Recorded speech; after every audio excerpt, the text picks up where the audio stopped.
Hello everyone. Today again I am before you with a new topic and this topic is related to poetry section. तो poetry section में whenever a stanza is given तो हमसे पूछा जाता है कि उसकी rhyming scheme क्या है। तो बच्चों को कई बार rhyming scheme नहीं पता होती, जिनको नहीं पता है तो यह मैं बहुत easy way से आपको बताने वाली हूँ कि rhyming scheme क्या होती है। तो राइमिंग स्कीम समझने से पहले राइम का मतलब क्या था, जैसे हम नर्सरी राइम्स नहीं करते थे, twinkle twinkle little star, how I wonder what you are.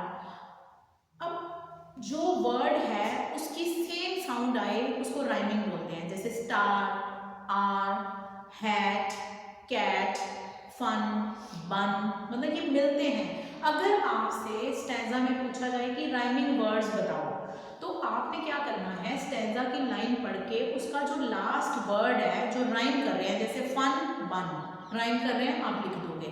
But whenever we are talking about rhyming scheme, तो राइमिंग स्कीम क्या है, when lines end with the same sound they make a pattern. यानी कि जब line जो है same, कोई भी लाइन स्टैंजा की है सेम साउंड के साथ एंड कर रही है तो वो एक पैटर्न बन जाता है और इसी पैटर्न को राइमिंग स्कीम बोलते हैं।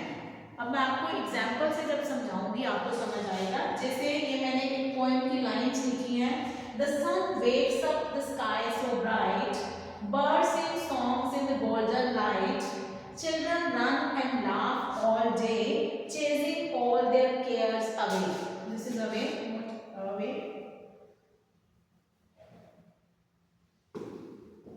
अवे।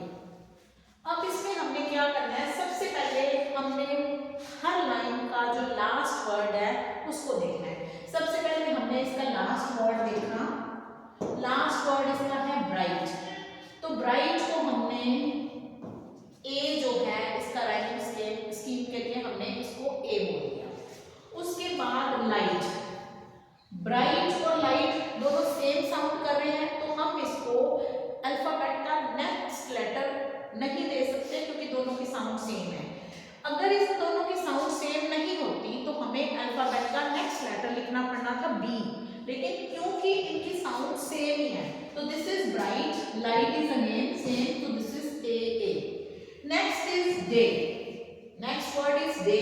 और डे जो वर्ड है वो लाइट, ब्राइट या लाइट दोनों के साथ मैच नहीं कर रहा है, यानी कि इसकी जो साउंड है पहले वाले दोनों वर्ड्स के साथ मैच नहीं कर रही है, तो इसको हम एक नया अल्फाबेट का नया लेटर देंगे, क्या देंगे, बी।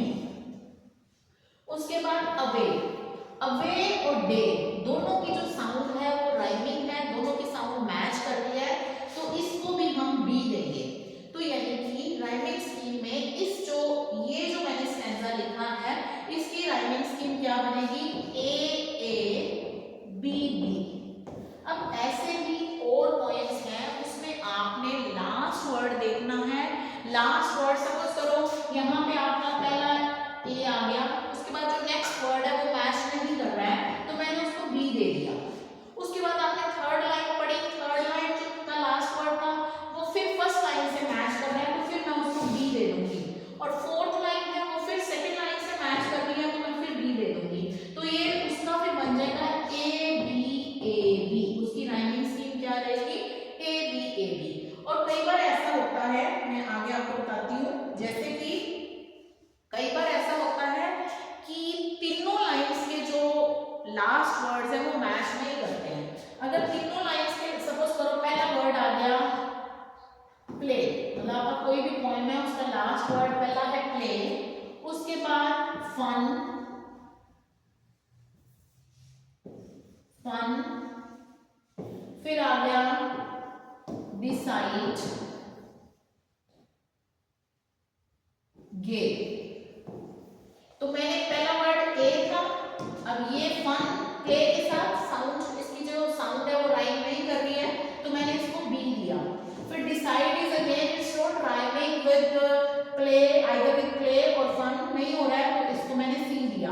अब गे, गे फिर ये प्ले के साथ फिर इसकी जो साउंड है मैच कर रही है तो ये फिर आ गया ए।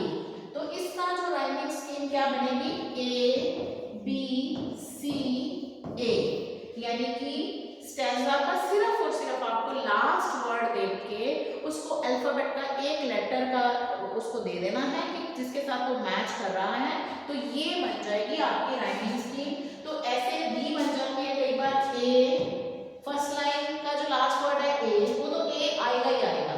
उसके बाद सेकंड बी है, तो कई बार क्या होता है जो थर्ड लाइन होती है उसका सेकंड लाइन से मैच कर जाता है, तो फिर हम उसको बी देंगे, और लास्ट है वो फिर फर्स्ट लाइन से मैच कर जाता है, तो फिर उसका बनेगा ए बी बी ए। तो इस तरह से ये बहुत ही इजी सा है कि राइमिंग स्कीम आपको कैसे लिखनी है। 1 मार्क का ये क्वेश्चन पोएट्री वाले सेक्शन में स्टैंजा में आता है, तो आप इसको एक बार समझ के इजीली कर सकते हैं। Thank you so much, have a nice day.